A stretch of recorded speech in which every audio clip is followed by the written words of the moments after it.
गोदान। लेखक मुंशी प्रेमचंद। कथावाचक सोनम। अध्याय 30। मिल करीब करीब पूरी जल चुकी है, लेकिन उसी मिल को फिर से खड़ा करना होगा। मिस्टर खन्ना ने अपनी सारी कोशिशें इसके लिए लगा दी हैं। मजदूरों की हड़ताल जारी है, मगर अब उससे मिल मालिकों को कोई विशेष हानि नहीं है। नए आदमी कम वेतन पर मिल गए हैं और जी तोड़कर काम करते हैं, क्योंकि उनमें सभी ऐसे हैं जिन्होंने बेकारी के कष्ट भोग लिए हैं और अब अपना बस चलते ऐसा कोई काम करना नहीं चाहते जिससे उनकी जीविका में बाधा पड़े। चाहे जितना काम लो, चाहे जितनी छुट्टियां कम दो, उन्हें कोई शिकायत नहीं। सिर झुकाए बैलों की तरह काम में लगे रहते हैं। घुड़कियां, गालियां, यहाँ तक कि डंडों की मार में भी उन्हें कोई ग्लानि नहीं। और अब पुराने मजदूरों के लिए इसके सिवा और कोई मार्ग नहीं रह गया कि वो इसी घटी हुई मजूरी पर काम करने आए और खन्ना साहब की खुशामद करें। पंडित ओमकारनाथ पर तो उन्हें अब रत्ती भर विश्वास नहीं है। उन्हें वे अकेले दुकेले पाएं तो शायद उनकी बुरी गत बनाएं, पर पंडित जी बहुत बचे हुए रहते हैं। चिराग जलने के बाद अपने कार्यालय से बाहर नहीं निकलते और अफसरों की खुशामद करने लगते हैं। मिर्जा खुर्शीद की धाक अब भी ज्यों की त्यों है, लेकिन मिर्जा जी इन बेचारों का कष्ट और उनके निवारण का अपने पास कोई उपाय न देखकर दिल से चाहते हैं कि सबके सब बहाल हो जाएं। मगर इसके साथ ही नए आदमियों के कष्ट का ख्याल करके जिज्ञासुओं से यही कह दिया करते हैं कि जैसी इच्छा हो वैसा करो। मिस्टर खन्ना ने पुराने आदमियों को फिर नौकरी के लिए इच्छुक देखा तो और भी अकड़ गए। हालांकि वो मन में चाहते थे कि इस वेतन पर पुराने आदमी नयों से कहीं अच्छे हैं। नए आदमी अपना सारा जोर लगाकर भी पुराने आदमियों के बराबर काम नहीं कर सकते थे। पुराने आदमियों में अधिकांश तो बचपन से ही मिल में काम करने के अभ्यस्त थे और खूब मजे हुए। नए आदमियों में अधिकतर देहातों के दुखी किसान थे, जिन्हें खुली हवा और मैदान में पुराने जमाने के लकड़ी के औजारों से काम करने की आदत थी। मिल के अंदर उनका दम घुटता था और मशीनरी के तेज चलने वाले पुर्जों से उन्हें भय लगता था।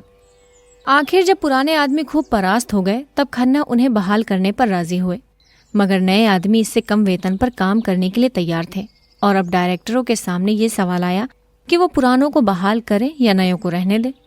डायरेक्टरों में आधे तो नए आदमियों का वेतन घटाकर रखने के पक्ष में थे। आधों की ये धारणा थी कि पुराने आदमियों को हाल के वेतन पर रख लिया जाए। थोड़े से रुपए ज्यादा खर्च होंगे जरूर, मगर काम उससे ज्यादा होगा। खन्ना मिल के प्राण थे, एक तरह से सर्वे सर्वा। डायरेक्टर तो उनके हाथ की कठपुतलियां थे। निश्चय खन्ना के ही हाथों में था और वो अपने मित्रों से नहीं, शत्रुओं से भी इस विषय में सलाह ले रहे थे।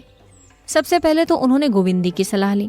जब से मालती की ओर से उन्हें निराशा हो गई थी और गोविंदी को मालूम हो गया था कि मेहता जैसा विद्वान और अनुभवी और ज्ञानी आदमी मेरा कितना सम्मान करता है और मुझसे किस प्रकार की साधना की आशा रखता है, तब से दंपति में स्नेह फिर से जाग उठा था। स्नेह मत कहो, मगर सहचर्य तो था ही। आपस में वो जलन और अशांति न थी। बीच की दीवार टूट गई थी। मालती के रंग ढंग की भी काया पलट हो जाती थी। मेहता का जीवन अब तक स्वाध्याय और चिंतन में गुजरा था और सब कुछ कर चुकने के बाद और आत्मवाद और अनात्मवाद की खूब छानबीन कर लेने के बाद वो इसी तत्व पर पहुंच जाते थे कि प्रवृत्ति और निवृत्ति दोनों के बीच में जो सेवा मार्ग है, चाहे उसे कर्मयोग ही कहो, वही जीवन को सार्थक करता है। वही जीवन को ऊंचा और पवित्र बना सकता है। किसी सर्वज्ञ ईश्वर में उनका विश्वास न था। यद्यपि वो अपनी नास्तिकता को प्रकट न करते थे, इसलिए इस विषय में निश्चित रूप से कोई मत स्थिर करना वो अपने लिए असंभव समझते थे। पर यह धारणा उनके मन में दृढ़ हो गई थी कि प्राणियों के जन्म मरण, सुख दुख, पाप पुण्य में कोई ईश्वरीय विधान नहीं है। उनका ख्याल था कि मनुष्य ने अपने अहंकार में अपने को इतना महान बना लिया है कि उसके हर एक काम की प्रेरणा ईश्वर की ओर से होती है। इसी तरह टिड्डियां भी ईश्वर को उत्तरदायी ठहराती होंगी, जो अपने मार्ग में समुद्र आ जाने पर अरबों की संख्या में नष्ट हो जाती हैं।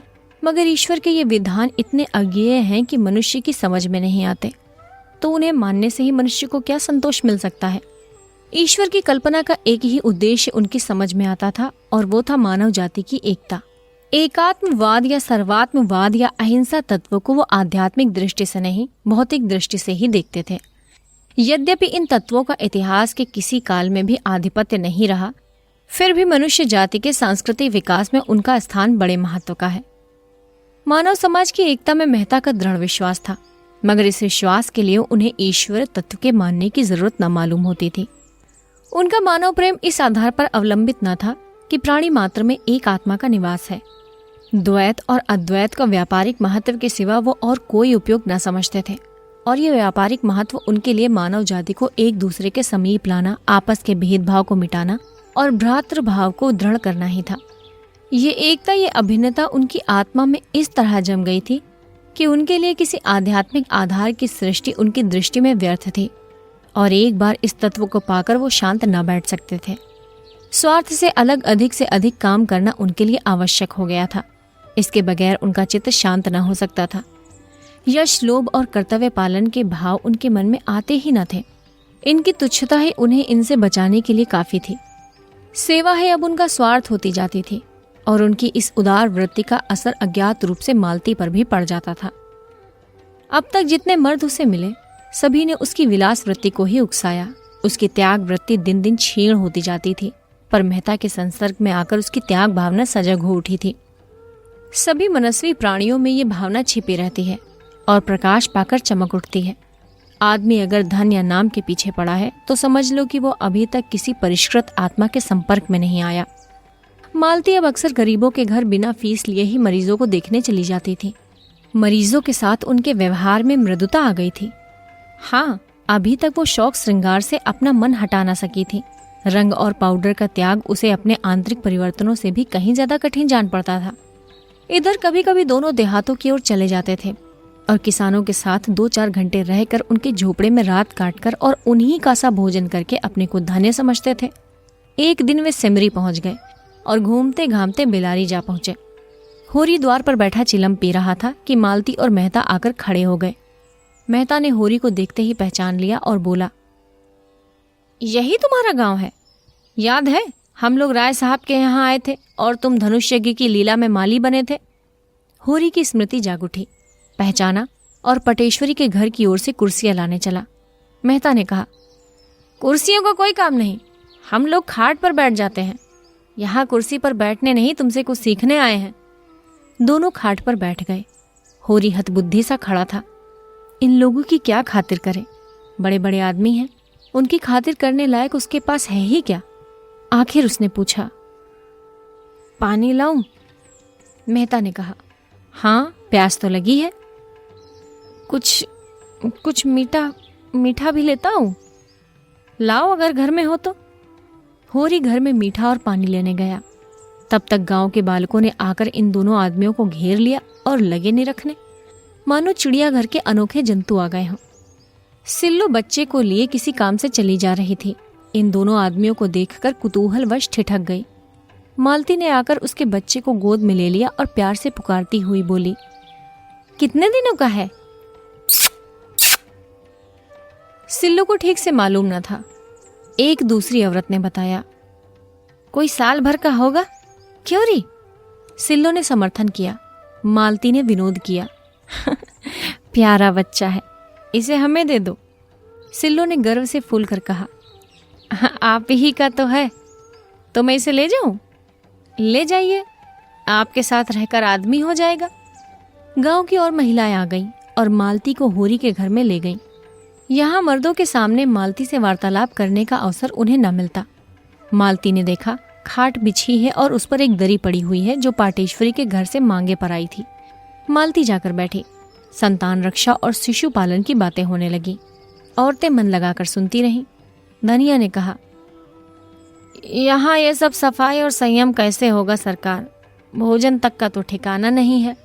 मालती ने समझाया, सफाई में कुछ खर्च नहीं, केवल थोड़ी सी मेहनत और होशियारी से काम चल जाता है। दुलारी सहुआइन ने पूछा, ये सारी बातें तुम्हें कैसे मालूम हुई सरकार? आपका तो अभी तक ब्याह भी नहीं हुआ है। मालती ने मुस्कुराकर पूछा, तुम्हें कैसे मालूम कि मेरा ब्याह नहीं हुआ है? सभी स्त्रियां मुंह फेरकर मुस्कुराईं। धनिया बोली, भला ये भी छिपा रहता है? मिस साहब, मुंह देखते ही पता चल जाता है। मालती ने झेपते हुए कहा, इसलिए ब्याह नहीं किया कि आप लोगों की सेवा कैसे करती। सबने एक स्वर में कहा, धन्य हो सरकार, धन्य हो। सिलिया मालती के पांव दबाने लगी। सरकार कितनी दूर से आई हैं, थक गई होंगी। मालती ने पांव खींचकर कहा, नहीं नहीं, मैं थकी नहीं हूं, मैं तो हवा गाड़ी पर आई हूँ। मैं चाहती हूँ कि आप लोग अपने बच्चे लाएं तो मैं उन्हें देखकर आप लोगों को बताऊं कि आप उन्हें कैसे तंदुरुस्त और निरोग रख सकती हैं। जरा सी देर में 20-25 बच्चे आ गए। मालती उनकी परीक्षा करने लगी। कई बच्चों की आंखें उठी थी, उनकी आंखों में दवा डाली। अधिकतर बच्चे दुर्बल थे। इसका कारण था माता पिता को अच्छा भोजन न मिलना। मालती को यह जानकर आश्चर्य हुआ कि बहुत कम घरों में दूध होता था। घी के तो सालों दर्शन नहीं होते। मालती ने यहाँ भी उन्हें भोजन करने का महत्व समझाया, जैसा वो सभी गांवों में किया करती थी। उसका जी इसलिए जलता था कि ये लोग अच्छा भोजन क्यों नहीं करते। उसे ग्रामीणों पर क्रोध आ जाता था। क्या तुम्हारा जन्म इसलिए हुआ है कि तुम मर मर कर कमाओ और जो कुछ पैदा हो उसे खा ना सको? जहाँ 2-4 बैलों के लिए भोजन है, 1-2 गाय भैंसों के लिए चारा नहीं है। क्या ये लोग भोजन को जीवन की मुख्य वस्तु न समझकर उसे केवल प्राण रक्षक की वस्तु समझते हैं?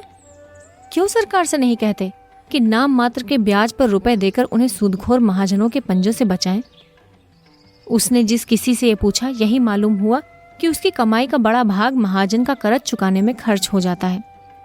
बंटवारे का मरज भी बढ़ता जाता है। आपस में इतना वैमनस्य था कि शायद ही कोई 2 भाई एक साथ रहते हों। उनकी इस दुर्दशा का कारण बहुत कुछ उनकी संकीर्णता और स्वार्थपरता थी। मालती इन्हीं विषयों पर महिलाओं से बातें करती रही। उनकी श्रद्धा देख देखकर उसके मन में सेवा की प्रेरणा और भी प्रबल होती जाती थी। इस त्यागमय जीवन के सामने वो विलासी जीवन कितना तुच्छ और बनावटी था। आज उसके वो रेशमी कपड़े जिन पर जरी का काम था, और वो सुगंध से महकता हुआ शरीर, और वो पाउडर से अलंकृत मुखमंडल उसे लज्जित करने लगा। उसकी कलाई पर बंधी सोने की घड़ी जैसे अपने अपलक नेत्रों से उसे घूर रही थी। उसके गले में चमकता हुआ जड़ाऊ नेकलेस मानो उसका गला घोंट रहा था। इन त्याग और श्रद्धा की देवियों के सामने वो अपनी दृष्टि में नीची लग रही थी। वो इन ग्रामीणों से बहुत सी बातें जानना चाहती थी। समय की गति ज्यादा पहचानती थी, लेकिन जिन परिस्थितियों में ये गरीब जने जीवन को सार्थक कर रही हैं, उनमें क्या वो एक दिन भी रह सकती है जिनमें अहंकार का नाम नहीं? दिन भर काम करती हैं, उपवास करती हैं, रोती हैं, फिर भी इतनी प्रसन्न मुख। दूसरे उनके लिए इतने अपने हो गए हैं कि अपना अस्तित्व ही नहीं रहा। उनका अपनापन अपने लड़कों में, अपने पति में, अपने संबंधियों में है। इस भावना की रक्षा करते हुए इसी भावना का क्षेत्र और बढ़ाकर भावी नारीत्व का आदर्श निर्माण होगा। जागृत देवियों में इसकी जगह आत्मसेवन का जो भाव आ बैठा है, सब कुछ अपने लिए, अपने भोग विलास के लिए, उससे तो ये सुषुप्तावस्था ही अच्छी। पुरुष निर्दयी है माना, लेकिन है तो इन्हीं माताओं का बेटा। क्यों माता ने पुत्र को ऐसी शिक्षा नहीं दी कि वो माता की, स्त्री जाति की पूजा करे?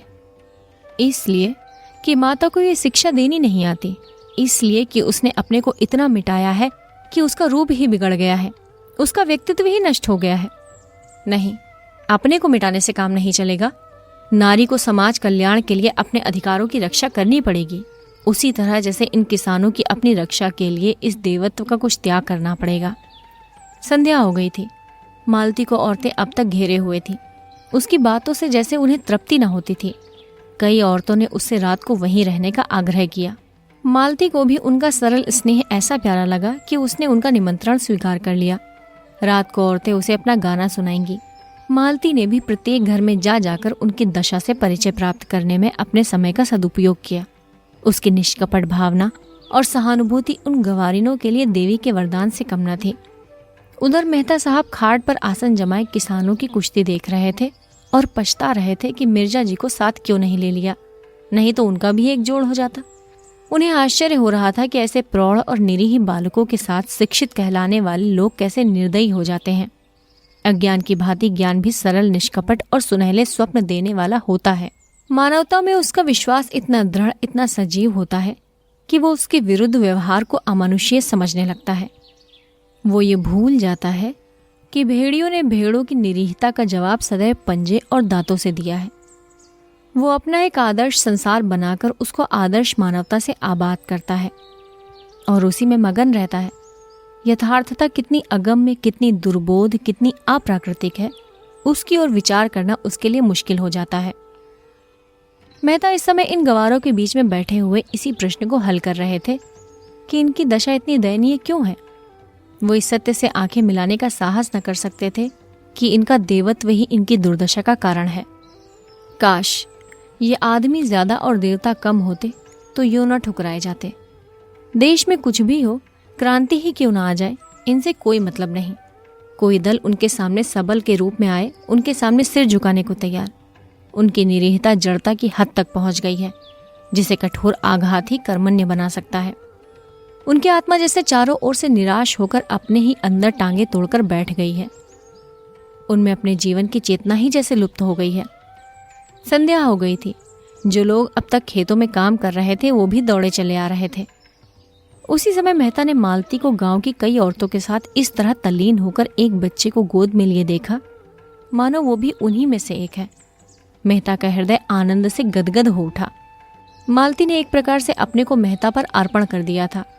इस विषय में मेहता को अब तक कोई संदेह न था, मगर अभी तक उनके हृदय में मालती के प्रति वो उत्कट भावना जागृत न हुई थी जिसके बिना विवाह का प्रस्ताव करना उनके लिए हास्यजनक था।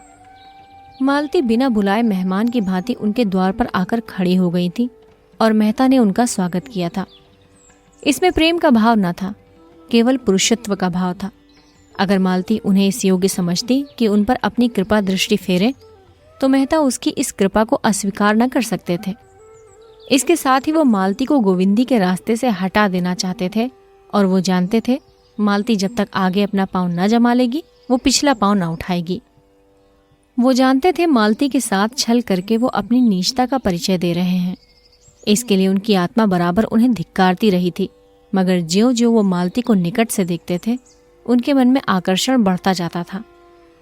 रूप का आकर्षण तो उन पर कोई असर न कर सकता था, ये गुण का आकर्षण था। ये वो जानते थे जिसे सच्चा प्रेम कह सकते हैं, केवल बंधन में बंध जाने के बाद ही पैदा हो सकता है। इसके पहले जो प्रेम होता है वो तो रूप की आसक्ति मात्र है, जिसका कोई टकराव नहीं, मगर इसके पहले ये निश्चय तो कर लेना ही चाहिए कि जो पत्थर सहचर्य की खरात पर चढ़ेगा उसमें खरादे जाने की क्षमता है भी या नहीं। सभी पत्थर तो खरात पर चढ़कर सुंदर मूर्तियां नहीं बन जाते। इतने दिनों में मालती ने उनके हृदय के भिन्न भिन्न भागों में अपनी रश्मियां डाली थी, पर अभी तक वे केंद्रित होकर उस ज्वाला के रूप में न फूट पड़ी थी जिससे उनका सारा अंतःस्थल प्रज्वलित हो जाता। आज मालती ने ग्रामीणों में मिलकर और सारे भेदभाव को मिटाकर इन रश्मियों को मानो केंद्रित कर दिया, और आज पहली बार मेहता को मालती से एकात्मता का अनुभव हुआ। जो ही मालती गांव का चक्कर लगाकर लौटी, उन्होंने उसे साथ लेकर नदी की ओर प्रस्थान किया। रात यहीं काटने का निश्चय हो गया। मालती का कलेजा आज ना जाने क्यों धक धक करने लगा। मेहता के मुख पर आज उसे एक विचित्र ज्योति और इच्छा झलकती हुई नजर आई। नदी के किनारे चांदी का फर्श बिछा हुआ था और नदी रत्न जड़ित आभूषण पहने मीठे स्वरों में गाती चांद की और तारों की ओर सिर झुकाए नींद में समाते वृक्षों को अपना नृत्य दिखा रही थी।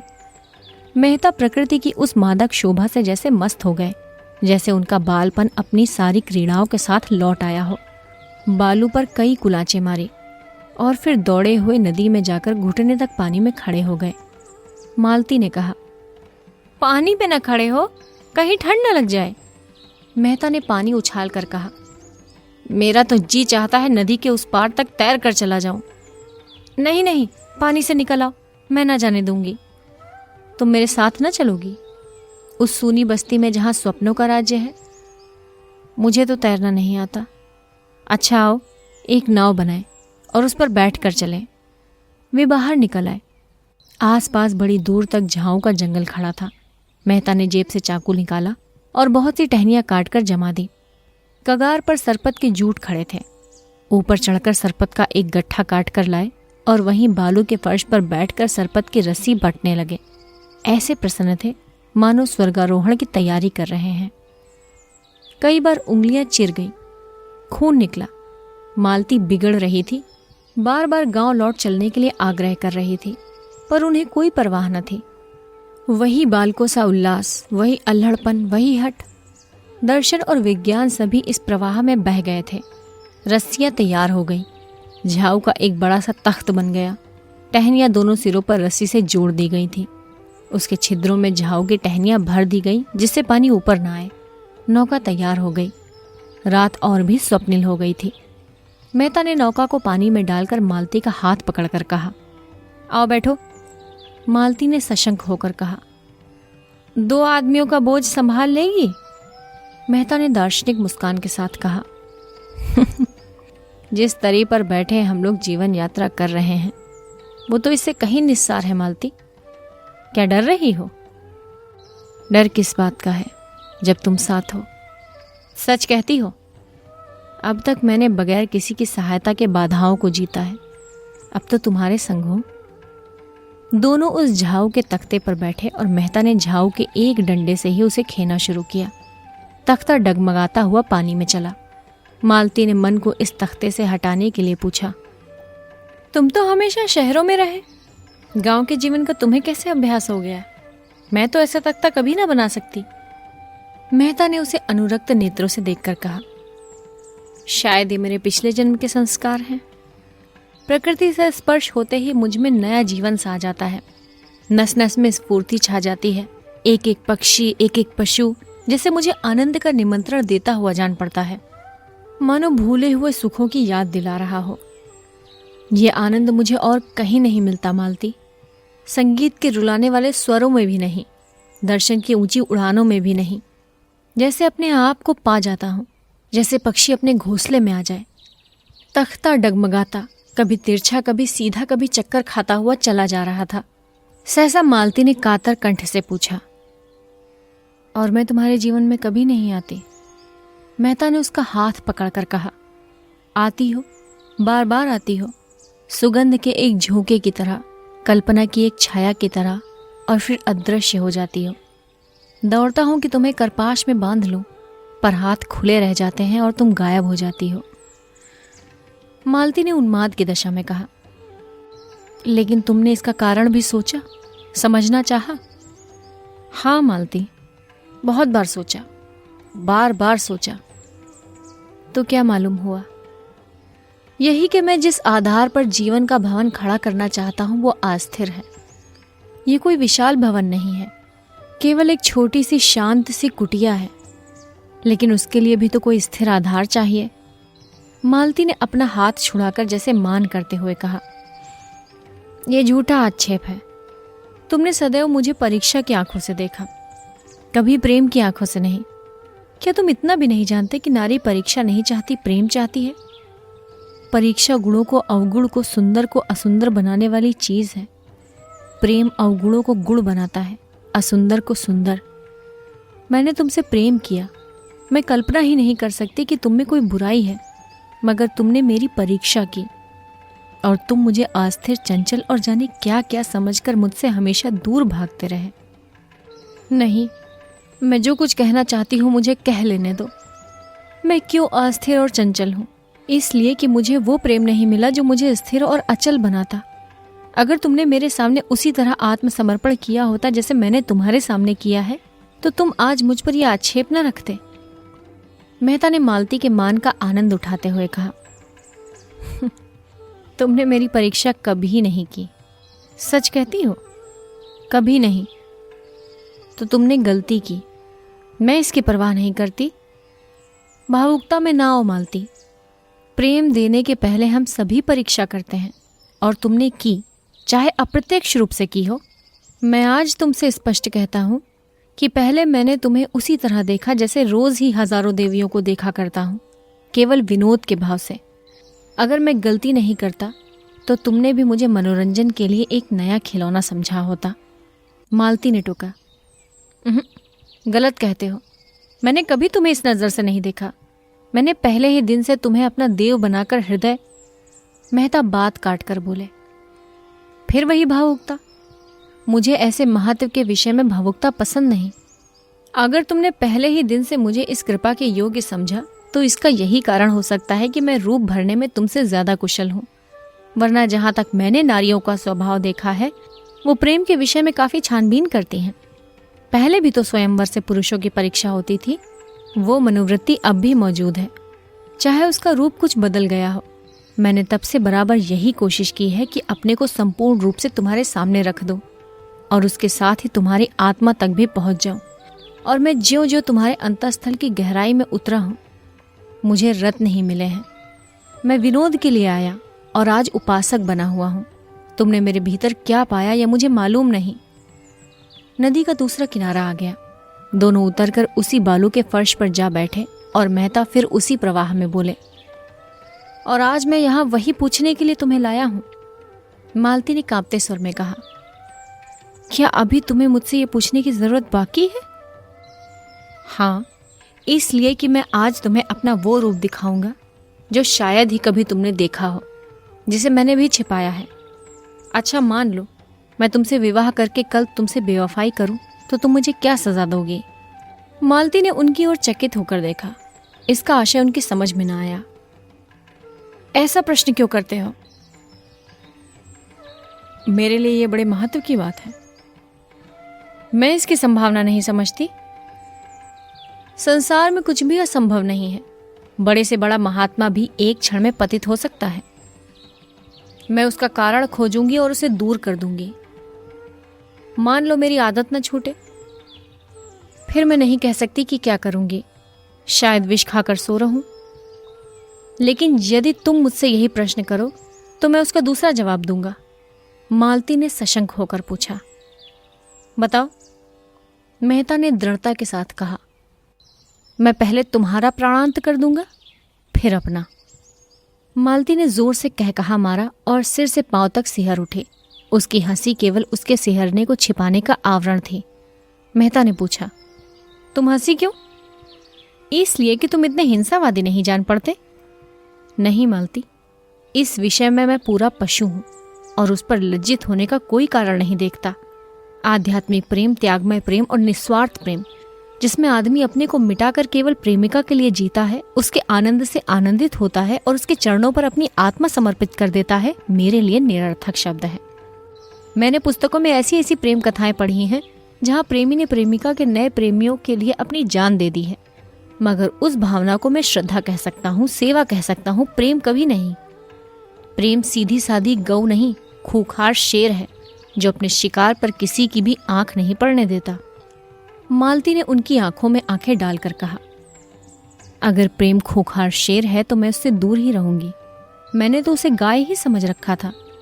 मैं प्रेम को संदेह से ऊपर समझती हूँ। वो देह की वस्तु नहीं, आत्मा की वस्तु है। संदेह का वहां जरा भी स्थान नहीं और हिंसा तो संदेह का ही परिणाम है। वो संपूर्ण आत्मसमर्पण है। उसके मंदिर में तुम परीक्षक बनकर नहीं, उपासक बनकर ही वरदान पा सकते हो। वो उठकर खड़ी हो गई और तेजी से नदी की तरफ चली, मानो उसने अपना खोया हुआ मार्ग पा लिया हो। ऐसी स्फूर्ति का उसे कभी अनुभव न हुआ था।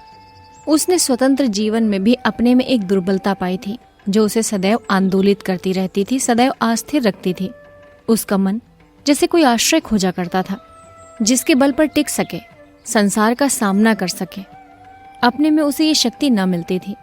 बुद्धि और चरित्र की शक्ति देखकर वो उसकी ओर लालायित होकर जाती थी। पानी की भांति हर एक पात्र का रूप धारण कर लेती थी। उसका अपना कोई रूप न था।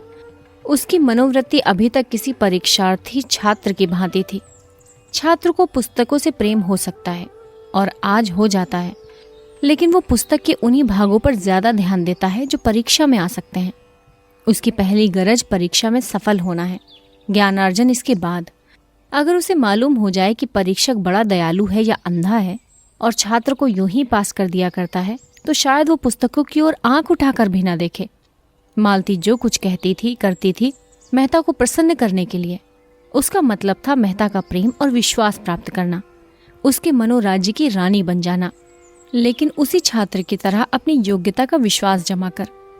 लियाकत आ जाने से परीक्षक आप उससे संतुष्ट हो जाएगा, इतना धैर्य उसे न था। मगर आज मेहता ने जैसे उसे ठुकराकर उसकी आत्मशक्ति को जगा दिया। मेहता को जब से उसने पहली बार देखा था तभी से उसका मन उनकी ओर झुका था। उसे वो अपने परिचितों में सबसे समर्थ जान पड़े। उसके परिष्कृत जीवन में बुद्धि की प्रखरता और विचारों की दृढ़ता ही सबसे ऊंची वस्तु थी। धन और ऐश्वर्य को तो वो केवल खिलौना समझती थी जिसे खेलकर लड़के तोड़ फोड़ डालते हैं। रूप में भी अब उसके लिए विशेष आकर्षण न था, यद्यपि कुरूपता के लिए घृणा थी। उसको तो अब बुद्धि शक्ति ही अपनी ओर झुका सकती थी, जिसके आश्रय में उसमें आत्मविश्वास जगे, अपने विकास की प्रेरणा मिले, अपने में शक्ति का संचार हो, अपने जीवन की सार्थकता का ज्ञान हो। मेहता के बुद्धि बल और तेजस्विता ने उसके ऊपर अपनी मोहर लगा दी और तब से वो अपना संस्कार करती चली जाती थी। जिस प्रेरक शक्ति की उसे जरूरत थी वो मिल गई थी और अज्ञात रूप से उसे गति और शक्ति दे रही थी। जीवन का नया आदर्श जो उसके सामने आ गया था वो अपने को उसके समीप पहुंचाने की चेष्टा करती हुई और सफलता का अनुभव करती हुई उस दिन की कल्पना कर रही थी जब वो और मेहता एकात्म हो जाएंगे, और ये कल्पना उसे और भी दृढ़ और निष्ठ बना रही थी। मगर आज जब मेहता ने उसकी आशाओं को द्वार तक लाकर प्रेम का वो आदर्श उसके सामने रखा, जिसमें प्रेम को आत्मा और समर्पण के क्षेत्र से गिराकर भौतिक धरातल तक पहुंचा दिया गया था, जहां संदेह, ईर्ष्या और भोग का राज है, तब उसकी परिष्कृत बुद्धि आहत हो उठी और मेहता से जो उसे श्रद्धा थी उसे एक धक्का सा लगा, मानो कोई शिष्य अपने गुरु को कोई नीच कर्म करते देख ले। उसने देखा मेहता की बुद्धि प्रखरता प्रेमत्व को पशुता की ओर खींचे लिए जाती है और उसके देवत्व की ओर से आंखें बंद किए लेती है, और ये देखकर उसका दिल बैठ गया। मेहता ने कुछ लज्जित होकर कहा, आओ कुछ देर और बैठे। मालती बोली, नहीं, अब लौटना चाहिए, देर हो रही है। गोदान, लेखक मुंशी प्रेमचंद, कथावाचक सोनम। अध्याय 30।